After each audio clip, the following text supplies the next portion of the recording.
evening and welcome to Meticulous Moments. My name is Juanita Kapp. You can reach me at meticulousmacarons@gmail.com or find me on LinkedIn. Since the COVID-19 pandemic hit the globe, I've had the wonderful privilege to meet a wide array of fantastic individuals. These individuals have truly touched my life in so many positive ways. Amongst this group of people, there are authors, public speakers, life coaches, poets, leaders, and visionaries. They are the unsung heroes of our time. Therefore, I decided to start the Meticulous Moments movement out of a sense of my gratitude. It is my way of giving back to the community. Let us share and reshare their stories in an effort to build a better society.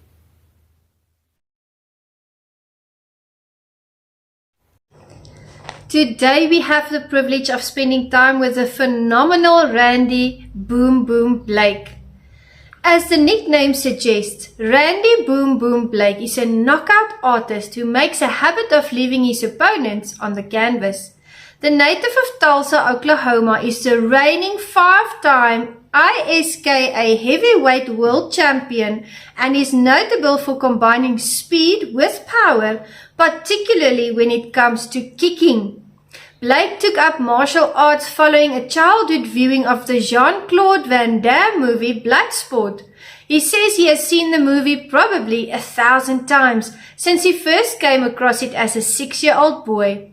Following his first viewing, he took to kicking things around the house, so his parents enrolled him in a karate school. Blake has never looked back. Karate led to kickboxing and a career that has seen him win major world titles and pass through major organizations such as Chuck Norris's World Combat League, K1 and Glory. Enjoy this fantastic interview with us, and with that we want to say welcome the incredible Randy Boom Boom Blake. Good evening, Meticulous Moments audience. Thank you so much for joining us for another wonderful session. And this evening we have the privilege of spending time with the amazing Randy Blake. Welcome, Randy. Hey. How have you been? I am doing great. In Oklahoma, it was like triple digits. It was super hot. Now we're in the month of September and it's kind of cooling off a little bit. So I'm super excited. Wonderful, wonderful. We are on the other end of that. We have just ended our winter and we have just gone over into spring. So you're going to be having fall and I'm going to be having spring. It's interesting. Wow, that's very interesting. Yes. Yeah. Yeah. Randy, thank you so much for being here this evening. Would you just please introduce yourself? I know you, I've met you before. We had a wonderful conversation. I think it included bows and size, and we also talked martial arts and everything. But would you just introduce yourself to the audience this evening? Okay. My name is Randy Blake. Some people call me Boom Boom. I'm the 5-time world heavyweight kickboxing champion. I'm also a motivational speaker, author. I have a book out. I'm also a 5th-degree black belt in karate, and I've been in martial arts for going on 30 years. And the most important part, I am a girl dad. So. Yeah. That is wonderful. I'm so happy when I hear, that there are family men out there. That is just amazing. That is the best part. And I look at the poster behind you and I'm thinking to myself, my goodness, people shouldn't mess with you, Randy, because you will just put them into their place right away.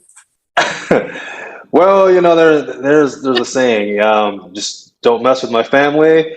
And if we're in a cage and you give me a lot of money, then yeah, we could do some damage. But other than that, I'm a pretty nice guy. Okay, yep. Good to know. We have a whole lot more in common than you do. So, yeah. Yeah, good. I appreciate that. Tell me, Randy, obviously you are a leader of significance. It takes a certain amount of self-leadership as well to have accomplished what you have accomplished. I mean, it is a lot of discipline, it is a lot of drive. There has to have been a purpose, a passion behind it. Where did this fantastic leadership journey of yours start? Mm, you know, thinking on it now, being 35 years old, I think it started back when I first started martial arts. Okay. To me, leadership is one of those things that you don't necessarily know until the end result. So for me, I gone through so many trials and tribulations, and I would say martial arts kind of started that journey on that leadership role. But yeah, that's where I would say. Yeah. So your leadership journey was something that molded you through the events that you faced, the trials, the tribulations. I actually did a post earlier this week where I said sometimes leaders just naturally start to lead when they are young. And sometimes a certain situation chooses a person to be a leader. And I always tell people that crisis breeds a move of God. Sometimes there is a situation at hand. I mean, we just had the memorial for 9/11. And in that situation, there were many people that didn't consider themselves leaders, but in that day, they were the only ones around, and they had to really get that courage, and step up to the plate. So I agree with you. Most of us, our leadership journey happens through our trials and our tribulations, and we are shaped into who we become. But also, what I wondered, Randy, is when was the first time that you stepped or put your foot inside of a dojo? How old were you? What was that experience like? How did you get Mm, into martial arts? mm. So I got into martial arts. I was 6 years old, and I was bullied. So a lot of people look at that picture back behind me, and they go, "Man, like you're a scary guy, and man, I bet you were just beating everybody up." And that's not really how it started.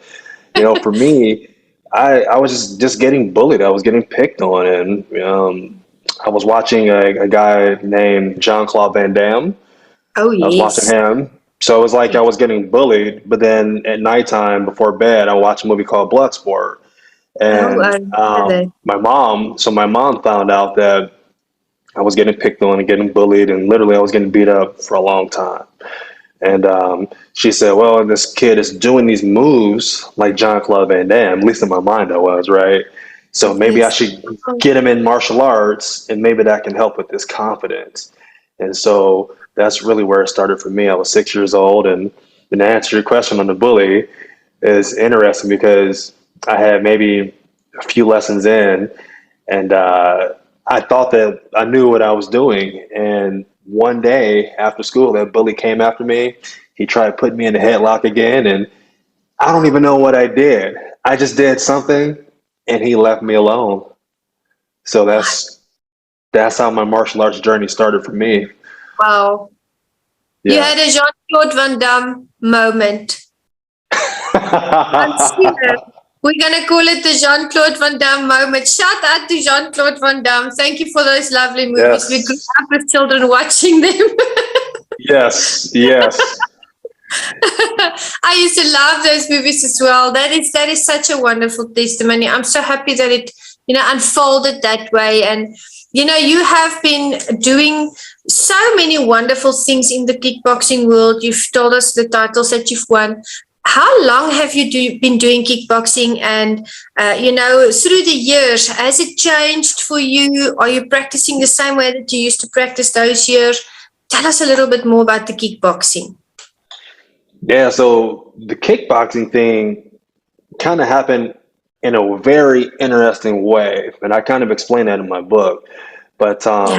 I actually had no dreams of becoming a world champion. I had no dreams of fighting or doing any of that. Now, martial arts, I was always a practitioner. I was always taught that you learn these principles. Respect, courtesy, discipline, integrity. You learn all these things, and Yeah. that's what I wanted to do as a martial artist. So I would always practice my kicks and punches and katas and all that stuff. But I deep down inside, I wanted to become like Michael Jordan. And I know a lot of kids that grew up Oh, in the 90s did. They wanted to be like Mike. So what I did was I decided after high school, I'm going to go and yeah, try to make the basketball team. So I tried out at all these colleges. And yeah. my goal was to get a full ride scholarship. So Yeah. I always heard the answer no, no, no, no. I Oh, tried out a lot. Literally, I tried out a lot. I was going all up and down the US, all across north, south, east, and west, and I you were heard determined. no. Yeah. Yeah, so to make a long story with that, I actually ended up dropping out of college and I went to go back to martial arts. And so there was an instructor there who he's passed away now, but at that time we would spar, and as a martial artist, when you spar, you do semi-contact, real light, just kind of showing the moves, but we're not Yes. there to do any damage. We're not there to break each other's noses, and you got to go to work the next day and explain to your boss, hey, I got right hooked in the face, and now my Yeah. jaw is like off the hinge. So I'm Piece of talking to my this beard. instructor, right, right. So talking to this instructor, and he comes up to me. He goes, "Dude, you really need to fight. Like, you need to at least just try the fighters class. Like, I'll let you in." Now, Wow. back in those times, around that 2006, 2007 era, at least at the gym that I was going to at that time, you had to be invited. So I know gyms nowadays, you can just walk off the street and say, hey, I want to be a kickboxer or a boxer or an MMA guy, and they'll just take you in, right? But in this gym, you had to literally be invited. So this That's instructor good. said, hey, just come back on, just try it out. And he tried for like a month. And I just gave it a shot. I just said, well, what the heck? What do I got to lose? It's free. Exactly. If he's not going to charge me to come back here to come try to fight, at least hit somebody for real, I'll never know Yeah. what that's like. So Yeah. I just went out on my limb and I tried this fighting class. And he said, dude, after that first fighting session, he says, you're going to be a champion. Wow. Yeah. He saw it in you Yes. already. Yeah. And I couldn't see it in myself. I was only 19 years old. So yeah, he said you're going to be a champion one day of the world. He didn't say like of some small city, like a little jurisdiction area. He said no, the world. I Wow. didn't believe him, but Up. I Goosebumps. realized.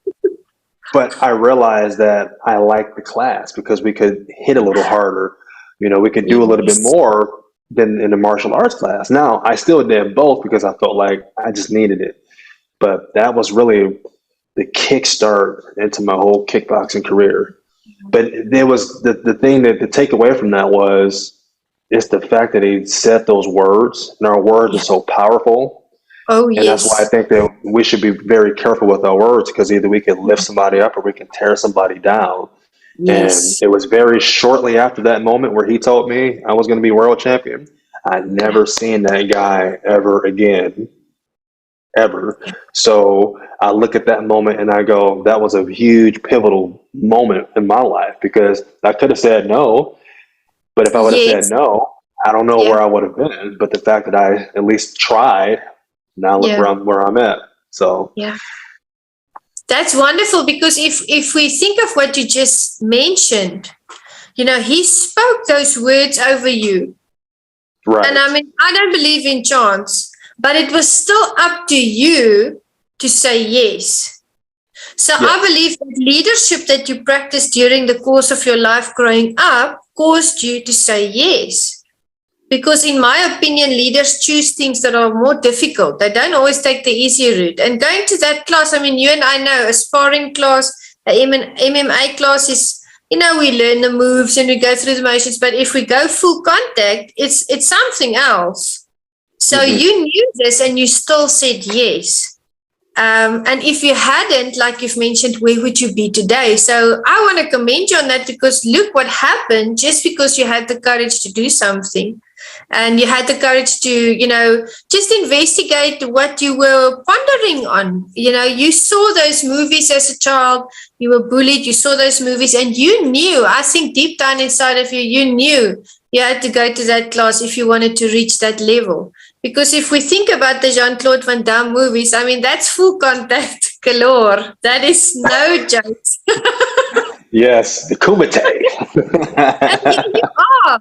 You are today, you are a 5-time world champion. I mean, that is just amazing. That's commendable. I'm very happy and blessed to be here today to discuss this with you. Thank you so much. It's an inspiration to me as well. Oh, thank you. Thank you for having me on.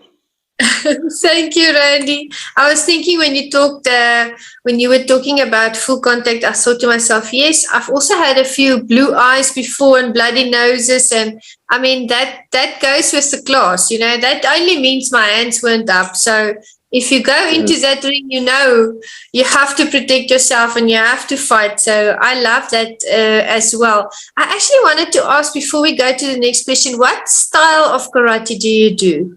Because you're a fourth degree black belt. What style? It is just traditional karate, Is Japanese traditional karate. Okinawa, Yeah, Japanese. Okay, just the Okinawa. traditional Fantastic. Okinawan. Yeah, Wonderful. That's the yeah. I've kind same. of Almost the same. Yeah. yeah. I've dabbled in quite a few other arts. Like when I first started as a child, it was Gojin Ryu, Oh, Jujutsu, Peru. and Yes. I did Akijutsu too as well.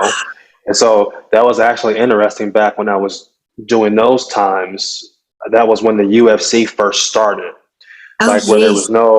there was no weight classes. You just had, Yeah. a guy like, Hoist Gracie. That's who we were Yeah. watching. I didn't realize that's who that was at that time. But we were always Wow. doing jujitsu. So they would take us in Yes. the basement and they would have us do grappling and they would let us do like palm heel strikes to the ribs and to the chest and to the shoulders, but we couldn't hit the Yeah. face. Yeah. But I remember they took us in the basement and they played one of those fights and they showed Hoist Gracie choking out some dude. I think it might have been Dan Severn, but Dan Severn was like huge, right? And Yeah. all my instructors were like, well, how did he win that fight? Because he's like half this man's size, and this guy has all this muscle, and here's this guy is 150 pounds. He's small, Yeah. and he's choking this guy out. And so I Yes. remember seeing that as a kid, and I'm just going, "This is so cool." We're in this basement hitting each other. Yeah, So that's a common misconception, that people had those days. I've also seen smaller people really take out very big people just because of their skill. And I believe yes, that you are so phenomenal in what you do because think of everything that you've done. You not only do uh-huh. kickboxing, you've done Goran Ru, you've done jiu-jitsu, you've done different styles of karate. All of that combined you into the athlete that you are today. Yes, Yeah, yes, yeah. So and you have I an absolutely agree with advantage. that. Yes, and it just allows you to be open minded. I think Bruce Lee says it best. It's every style is great, and it's not the style that's the greatest. It's the person that makes that style. Yes, I love So that. right. So if your style is Muay Thai, and you can utilize it better than me, Muay Thai Yeah. may not be my style, but just because you utilize Muay Thai doesn't mean that Muay Thai is like the greatest ever to exist, Yeah. right? So I think it's just that person. But for me, I think that's what helped me out with kickboxing so well because I never Yes. came into this as a kickboxer. I came Mm, into this as a martial karate art. practitioner. I got a Yeah. little bit of taekwondo and I have all these other martial arts Yeah. backgrounds. Now I learned how to kickbox. I learned how to do Muay Thai Yeah. and I learned how to do Dutch style kickboxing. So it Yes. allowed me to take all my strengths and match it up against every weakness in every style. So I think Yes. that's what always gave me the advantage because, like you said, I used my brain and it allowed me to Yes. have a more open personality and train of thought. Open personality, fresh approach. At our Yes. dojo as well, we don't just do Shorin-Ru karate. We do the Mhm. karate, which is kata, kumite, bladed and wooden weapons, but we also do mixed martial arts. We also do jiu-jitsu. We also do MMA, full contact as well. So it is a whole combination. So we are not only skilled for the dojo like yourself. You are a martial artist, but you're also a kickboxer. You're a karate practitioner. You can defend yourself in the dojo, but you're also able to defend yourself should something happen out there in the world. And I think that's really why we talked, even the last time we talked, that martial arts is so much more. It's not a sport. It Hmm. becomes a part of our lives. It's a daily discipline. It's something that becomes a part of us. It's not just something that stays in the dojo and then it's there when we are there. It comes with us and it ciphers through to all the other areas of our lives. Absolutely. Yeah, and that's why I encourage people to do martial arts. Yes. There's so many principles and so many lessons that you learn in martial arts that you end up applying to your daily life. Yeah, because like Yes. you said, it doesn't necessarily mean that you're looking for somebody to go choke out or go No, side kick in the gut never. because they looked at you funny. But it's just little things like discipline. I learned people always ask me, well, how did you get so good at pressure? Like Yes. because when you're fighting, you're in Yeah. front of everybody. And Yes. nowadays, like I would say, my first professional fight versus my last professional fight I had most recently, the difference is one was in front of a few people, and then Yes. this fight is in front of thousands of people. But guess what? Now we can all stream across the world. So now you have Yes. millions of people. So how do you perform under pressure? And I learned that in Yes. martial arts. So Yes. there's a lot of principles like discipline. Discipline Yes. to me is like the biggest one that just sticks out, and we need that. But Yeah. like I said, in martial arts, we learn so many life skills, and it's just amazing. So, Absolutely. I agree with you so, so much. Thank you so much. And I'm actually wondering in the next question, can you mhm. think of a defining moment where you just knew you were meant for this? What was that moment that you knew you were going to be a professional kickboxer, a professional karate practitioner? Mm. Well, martial arts, I always felt like I would do that for forever. I got my first black belt when I was 16. But for Wow. fighting, it was a way because I don't want to say I was a bad child, but I was around a lot of bad people. Okay. And, so when you're around a lot of bad people, things can happen and it can take you down a path that you're not really necessarily ready for. And Yes. so when I joined into that fighters class, that kind of helped put me on track. And so my whole life became nothing but fighting. That's all I did was train, fight. Yeah. I was on YouTube watching fight videos. I was just thinking, just fighting. Even though I Yeah. was just this young buck, because it gave me a sense of encouragement, and Yeah. it felt better because I truly believe in energy, and I believe that positive Yeah. energy Oh, always yeah. outweighs the negative. And you can't have both, but once you get a dose of that positive, you just decide Oh, to yeah. just go that way. And so I wasn't quite convinced until almost around the time where I had my first world title fight. So this I was maybe because my career moved pretty fast. I was Yeah. 25 years old when I got my first chance at a world title. Wow. So it was Wow. right around there when I was convinced. In the beginning stages, there was just a lot of ups and downs. And what I mean by that was I was listening to the wrong people. So if Oh, I if I win a fight, and let's just say I win it by fifth round knockout, I'll always get somebody that will come up and say, "Well, what took you so long?" So then you knock the guy out next fight in the first round. Well, that wasn't fair. I spent $50 for a ticket. I didn't get a chance to see what you could do. You know, so it was just always just this up and down. It was I can never make people happy. You yeah. know, I would get into arguments with ex coaches where they would say, "Oh, throw the right hand," and I would knock the guy out with the left hand. Well, Yeah. that's not fair. You should have knocked him out with the right hand, but I knocked him out with the left hand. Well, it I wasn't convinced because I said Yeah. this isn't what I'm really built for. If I can't Yes. necessarily make myself happy, so this is what I teach in my motivational speaking now. You got to Yeah. learn to dig from within, and you have to learn to rise above all that. So when I was convinced is when I started following my own gut, when I started Wow. listening to myself, because I'm the one that's in there. So those coaches and those fans, you guys are Yes. outside of the cage or the Yeah. ring. So Yeah. you guys can boo and chant, cheer, hooray, point the But finger. But I'm the one that has to dodge the punches. I'm the one that has to keep my hands up. I'm the one that has yeah. to make the last executive decision. So Yeah. once I started doing that, then my confidence really shot up. So then I Wow. said, okay, I believe I'm ready for this world title fight. And I ended up winning. And that's what Wow. really took me to the next level. And I said, okay, I'm destined for this. I can do this now. That's phenomenal. That is such a good example of, and we've mentioned self-leadership earlier, but I mean, to realize that, yes, we have help and we have people that assist us and support us, but at the end of the day, when we have to make a decision in our own lives, we have to make that decision because we are going to live with the consequences. So, yes, I agree with you. Sometimes people create chaos around us in any situation because they are also opinionated. But at the end of the day, that trust that you have in yourself, that is what elevated you above the rest. And that is what keeps you going. And that is a difficult decision to make because it's easy for us to get into a place to people please. But nobody knows what it feels like to be in that situation because they are not in that situation. So that is a wonderful display of solid and strong leadership. Now, I met you on Facebook. We had a meeting on Messenger, and I saw your name as Randy Blake.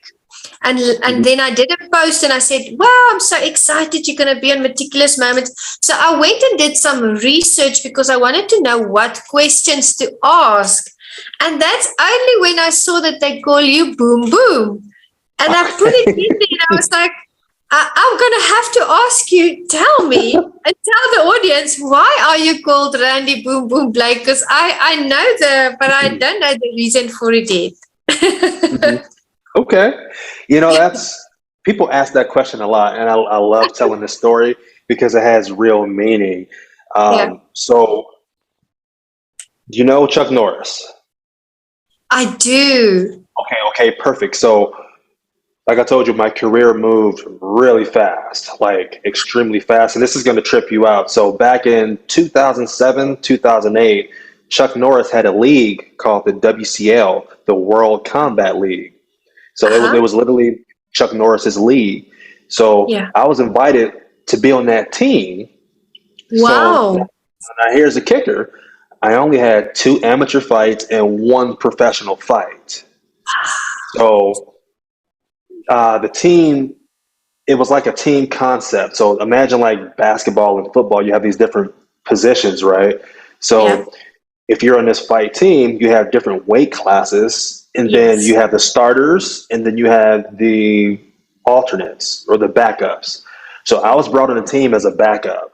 So every last coach sat me down before the season started, and they said, hey, I just want you to know you're the young guy, and everyone else on this team and in this league, they're all like high-level fighters. They've all got world titles.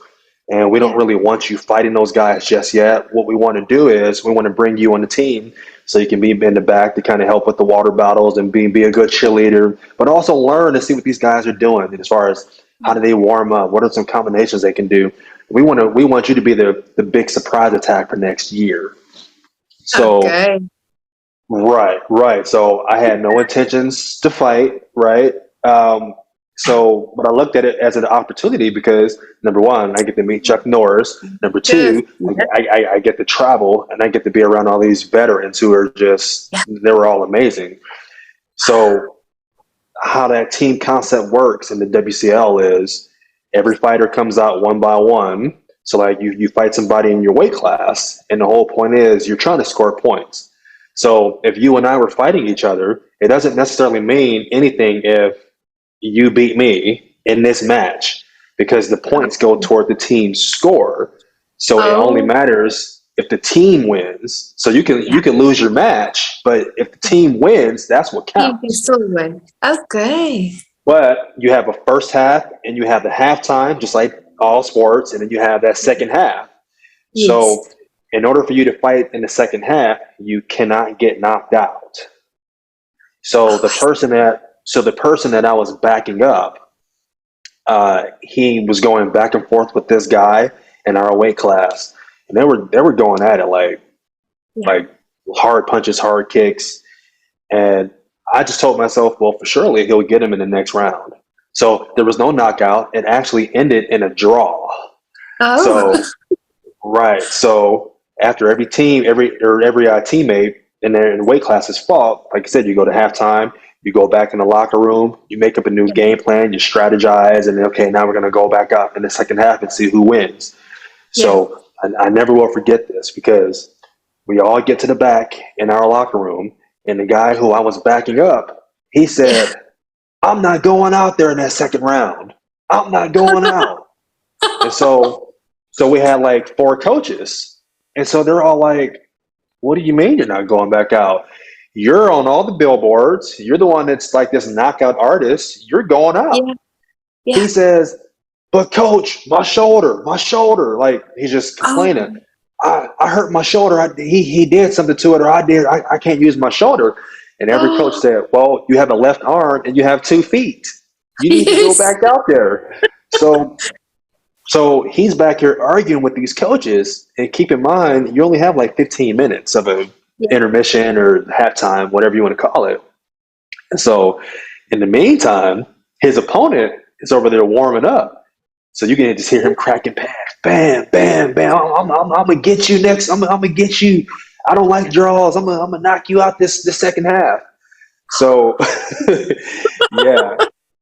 So the guy that was a starter, he already had convinced us all on the team. He convinced all the coaches that, hey, I'm not going out. Like, listen, I'm not going. I'm not doing it. So Yeah. he's obviously not a martial artist if you think about it, because his lack of I guess he had too much pride. It was too much ego. He had no Yeah. perseverance. He had no real discipline. He had no real integrity. Right? There are a lot of things Yeah. that he was lacking that wouldn't allow him to go back out. Yeah. So by then, I'm this young puppy. I'm 21 years old. I'm 21 years old at the time. Wow. So I knew I was going to get my chance. But so one of the coaches, they walk up to me and they kind of, slap me on the shoulder. Like, oh, gosh, like, I just want you to know. He goes, I just want you to know. And I'll never forget these words. He says, I Yeah. want you to know. He says, I'll always love you. And you'll always be, a good person. You'll always be able to be on the team. And, I just want you to know whatever happens, Wow. basically we're praying for you, and I have to send you out to the Lions. I love that we're praying for you, but Yeah. I'm praying for you. So like, if you die, like, I'll make sure and take one of your bones, and we'll always keep it on display for the city, right? And so it was like I told you, it's a team concept, it's a team strategy. So what happened was the other team's coach, he saw that I was going in. So you know what he said? He said, "Oh," he says, "Oh, that's what it's going to be." So he goes and he gets his backup guy. Oh. So yeah, he gets his Things back. are going down. He goes, "Oh, okay, this is what this is going to be." So he gets his backup guy. And he goes, I know my backup guy can beat your backup guy. So now the Oh. coaches are going at it. And he says, my backup guy has over 20 fights. He goes, Oh. I know your guy only has one professional fight. He goes, my guy is going to knock your guy out because he's never been knocked out before. Oh my goodness, he's manipulating. Right. So this is how the stage. I'm just setting the stage for you. So now, No pressure, Randy, no pressure. right. So so the last thing one of the coaches said to me was, just use your reach. I'm thinking to myself, what in the heck does that mean to a 21-year-old? Just Yes. use your reach. You Yeah. couldn't say throw some combinations, do some kicks, just use your reach. So I get out there with this guy. We're going back and forth, and I'll send you the fight. It's on YouTube, but I'll actually send it to you. Phenomenal. So we're going at it, and I drop the guy with the spinning back kick. Yeah. So he gets up, and then I go back over and I drop him again with the same spinning back kick, but this time he never got up. So that was my debut in the WCL World Combat League. Chuck Norris was there. He bowed. He was like, that's so awesome. The crowd went crazy. Wow. And as I came back into the locker room, it just stuck. That's when people said, yeah, that's boom, boom. Because the first kick, boom. Second kick, boom. Yeah, so from 2 kicks. So I looked at that as a huge milestone in my life, because a lot of fighters nowadays, they just make up their own names You know, Yeah. they'll say, "Hey, call me the can opener." It's like, dude, why? Like, so so I can say that, I got out there and I paid my dues and I earned it in a fight. Yeah. So it just stuck with me forever. So here I am. Boom, boom.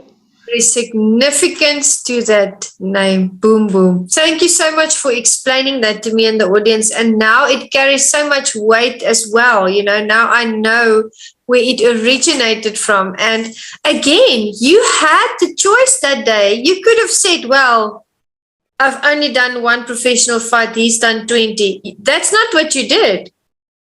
You just went. And they didn't give Yes. you a strategy. They just said, use your reach. And you were like, and you just went, you took that courage and you went, and look what happened. Look what miracle happened there. I mean, that was probably your takeoff in your career. Just because you had the courage, you already had the skill, it was there. If you didn't have the skill, you wouldn't have taken him out so quickly, but you believed in yourself. That is very, very important. Yes. Yeah, yeah, you're absolutely correct. I mean, thinking about that now, what if I didn't go out? But Exactly. a part of me knew I had to go out because number one, you had these huge Titantron TVs. You had this ramp that went to this platform, Yeah. and this platform that we fought on, it had no ropes and it had no cage link like a cage. So you're just fighting on this little bowl. Open space. Right. So you like being on top of the moon, right? So a part of me wanted to just go out there and experience it, but the other part was going, yeah, maybe you shouldn't go out there. Looks a So, little dangerous. but I would say in that moment, it was cool and bittersweet because Yeah. nobody knew who I was. So I can Wow. honestly say at that time, even if it hadn't gone my way, nobody would have known, you know. Yeah. Yeah. Yeah. That So, was but your yeah, it was, it that was, was it was, it your was, it moment. was, yes, yes. That's amazing. Please send me the YouTube link or the link, and then I will add it to the post of your interview, because I'm sure as soon as the audience has watched this interview, they are going to want to see that fight. I mean, I'm going to watch it the moment I get the link. I can't wait. I love it. Yeah, I'll send it to you. Yeah, and it's just nice to have because I go back and I look at that fight and I go, wow, I was 21 years old. Because it's like sometimes we look at things and we go, what the heck was I thinking? To me, that's one of those moments now. I mean, I'm excited it all turned out. That I Yeah. think that was me having the confidence as a martial artist, as an early bird fighter. But Yes. as a I'm 35 now, I can handle myself now. But that 21-year-old young buck, like, what was he thinking, and why did he do that? Oh, because it was an awesome platform. Because Chuck Norris was there. Yeah. And So, let me tell you, I think Chuck Norris remembers that day up to today. I think that made a huge impression on him, because just to see this young up and coming, a fighter, it must have just been an amazing experience for him as well. yes, and Yeah. I've never met Chuck Norris, but I would hope that he still remembers who I am. So that's Well, actually on one of my to-do lists.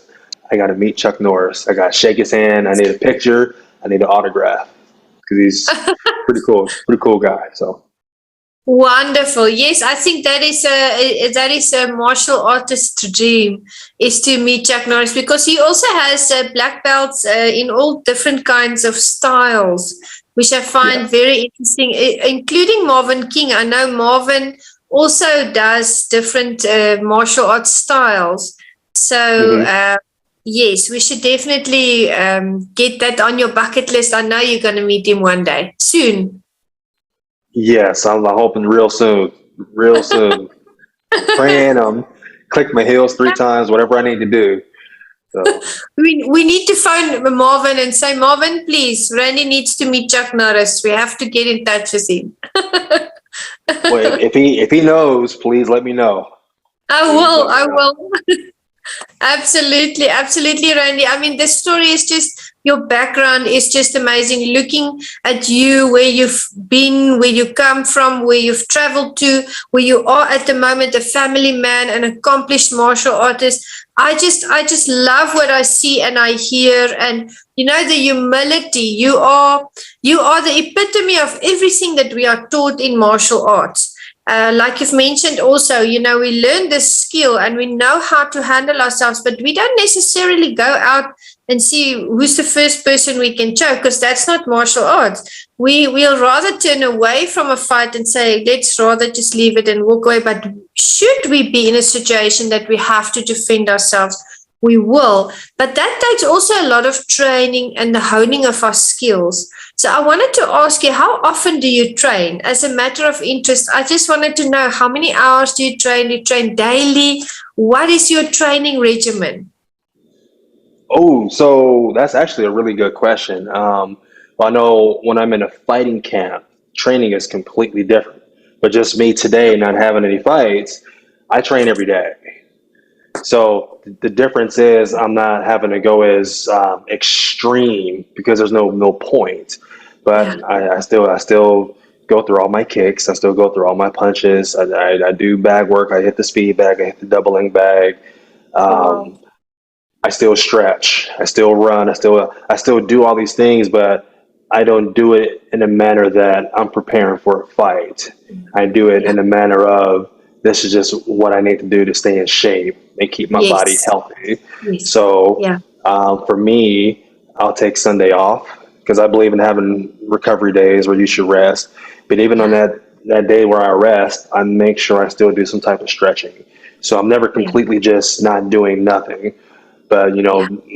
Monday through Friday, I have a routine that maybe Monday I may do a 30-minute workout. Tuesday, like tonight, I might do a 45-minute hour workout. But I always try to mix it up, and I'm always Yeah. keeping my body in tune because I feel Yes. like if you don't use it, you lose it. So Yes. I have a lot of skill sets, and I make sure I go through all of it. Now, I may not get it all done in one. We're training vigorously for that left Yeah. hand. I'm left-handed, uh, and like I said, in the high-level world of fighting, everyone's a martial artist at some point, and is just super Yeah. respectful. So super nice guy. Yeah. Um, well, we meet up, we fight, and something happened in that first round. And even to this day, I'm not even sure what I actually did. I mean, I've watched the Wow. fight over and over, and I'm not really sure. I just know it was some point in time in the clinch. I Yeah. throw a knee, and I thought that I hit him in the stomach. I hit him in his groin. Yes. So, in a fight world, when that happens, the guy gets up to 5 minutes to recover. Yeah. So I go to my corner or neutral corner, and I'm a prankster, by the way. Like, I like to just have fun, just be silly, goofy. And when I play pranks, it's very safe. It's just ha ha ha, cool. It was funny. Yeah. So so in the middle of a fight, my opponent's over recovering. I look down at my arm, and my bicep is rolled up in my armpit.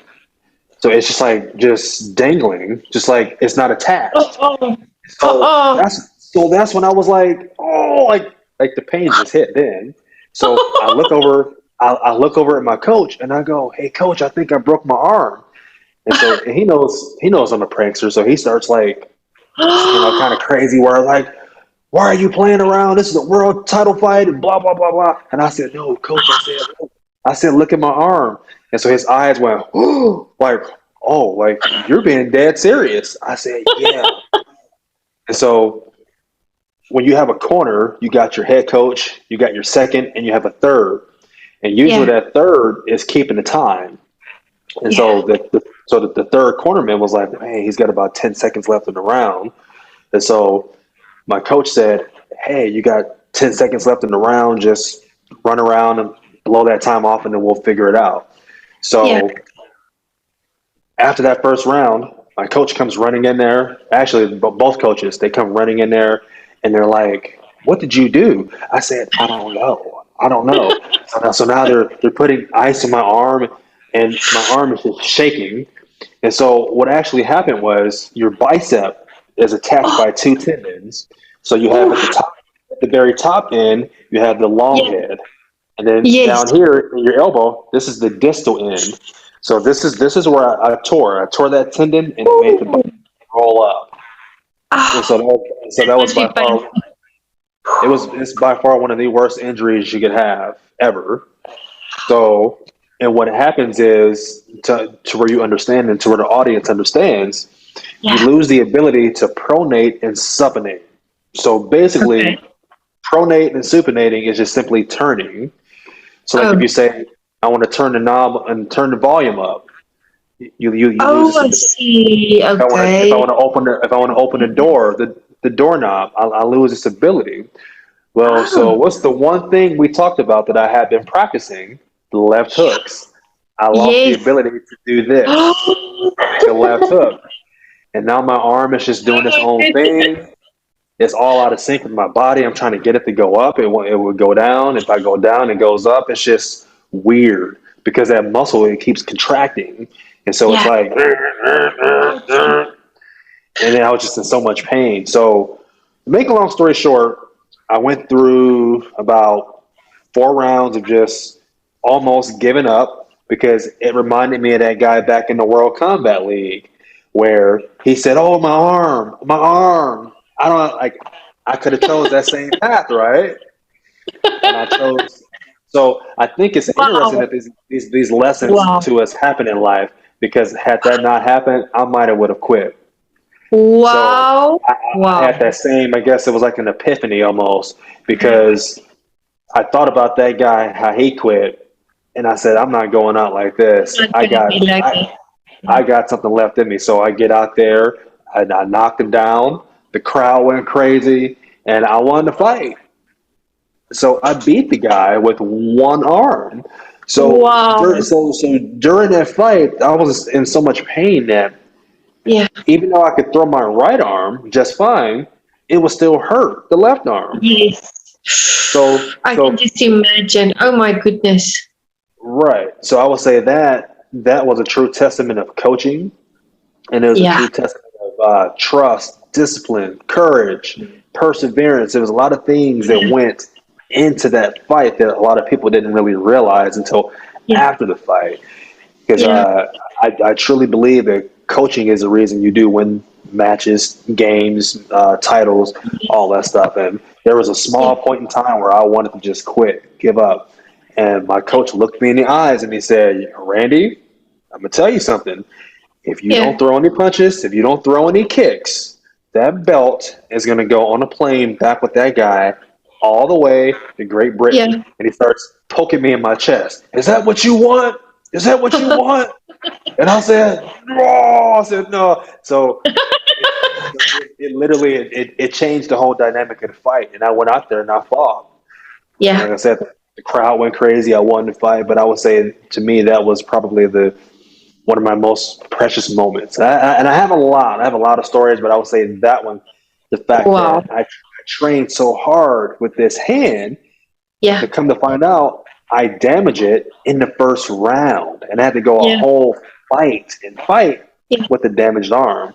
And so My it made me goodness. have to dig in my brain and bring up these martial arts principles and say you Yeah. have many other tools to use. Is you don't just have a Yes. left, you have a right hand, you have Yes. 2 feet. Get out there and Yeah. make something else work. Yeah. So Wonderful. My goodness, yeah, just listening to that story gave me chills because I can just imagine how painful that must have been.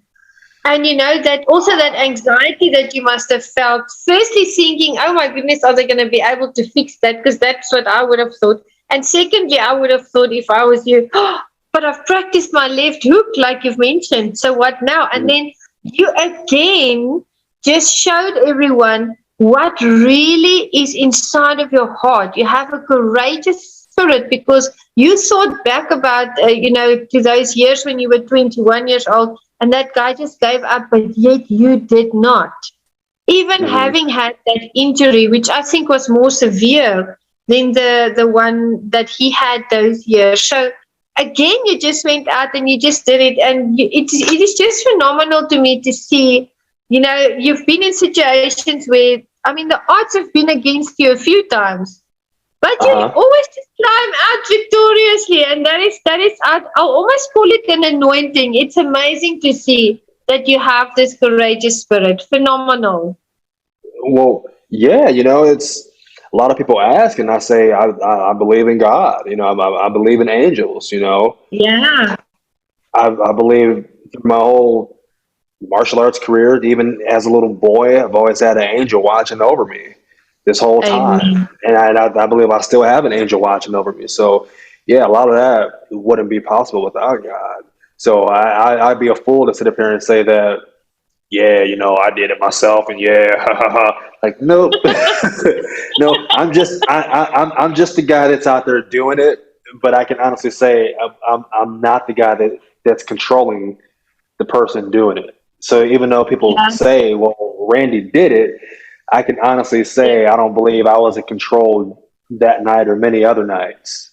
Yeah. 'Cause Yeah. 'cause there's, Wonderful. Amen. yeah, yeah. Amen. Right in the beginning, you mentioned that you are a family man. I mean, I just think that is wonderful. Tell me how important is family, and how does family really shape our leadership journey? Well, family is everything because they're the people that get to see you at your best. They get to see you at your worst, if there's any. And Yeah. they're the people that live with you. They Yes. get to see you. And I look at my family as a tribe. We're all in a village, and we're all together working as a team. If team had an acronym, you would say it would mean together everyone achieves more. So Wow. that's what we do. So Yeah. me, obviously, I look at myself as the leader because I'm the big macho man in the house. But I'm not the guy pointing fingers like you get over there, you do this. We all work together as Yes. a team.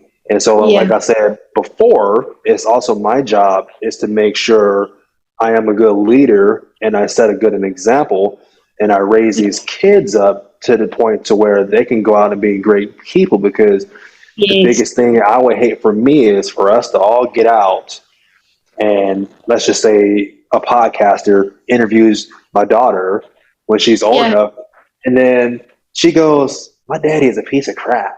He's not really that. He's really mean at home." Well, guess what? Now that just ruined everything about Randy Blake because now it means that I'm not really a Exactly. good guy.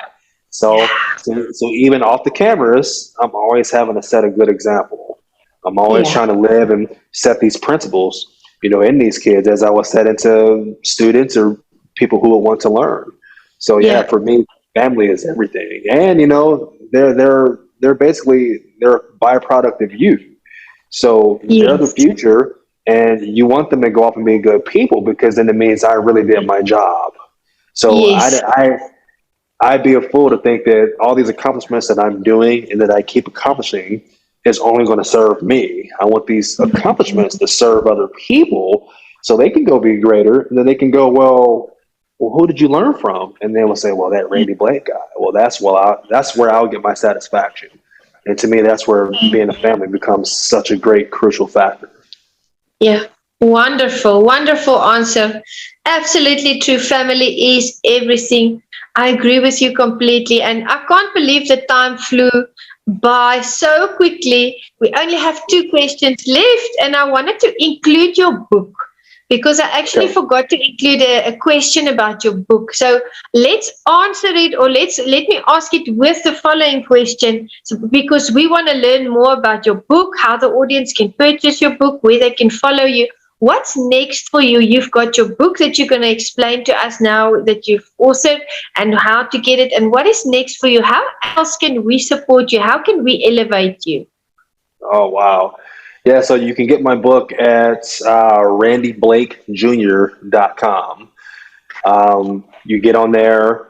So you can actually get it on Amazon too. So if you go to Okay. Amazon, you just type Yeah. in Randy Blake and you can get it on there.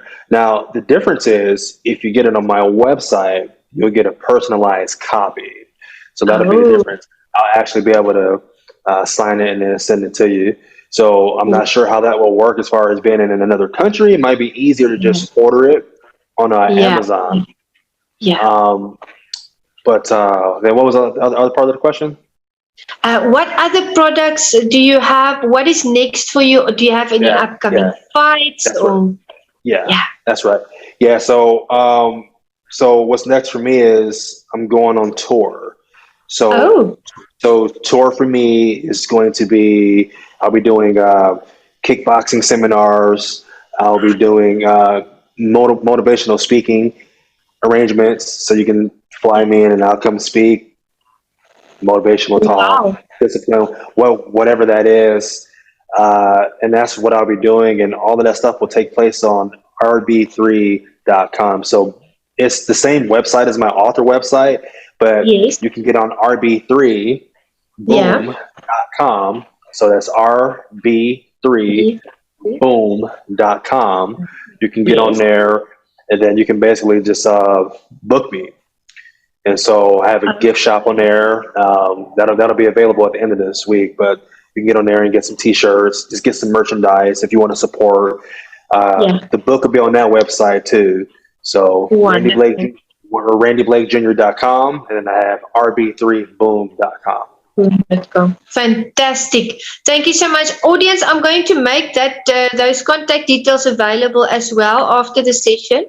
So please follow Randy. Network with Randy, support him. We're going to cheer him on his journey. I think he's making a phenomenal, he's elevating society in a phenomenal manner because he really lives up to the standards that he sets for himself and for other people. So with that, we've come to our last question. And I want to ask you, Randy, do you have any words of wisdom for the audience? Any words of wisdom? Well, I would say in this trying time as an adult, as a kid, I feel like we could all relate to this. You're going to have hard times. That's normal. Doesn't make you a crazy person. The biggest thing you can do is never give up and don't run away from the fight. Don't run away from the fight. Persevere through it and keep moving forward. You move forward, you come out on top. Amen. I find that to be so inspiring. I've asked that question so many times. I think this is probably session 41 or 42. And your question is just something fresh, something new. We are going to keep it with us, Randy. You have made such an impact in our lives this evening. Your story, your heart, your compassion for people, the way that you treat them with respect, the way that you live with discipline, the reason why you even started, martial arts, how you've climbed to the top, the courage that you have. Thank you for inspiring us this evening. Thank you for making the time to spend with us this evening to elevate us. And we are going to be there watching, cheering you on. I'm going to be praying for you. And I know God is with you and your angels are with you as well. And I know greater things are yet to come and greater things are yet to be done. This is not the end. You have so many more things to do and to give. And we are just very proud to know you. Awesome. Thank you so much. And thank you, everyone, for viewing the show and listening. And I hope you enjoy. And see you soon. Thank you. See you soon, Randy.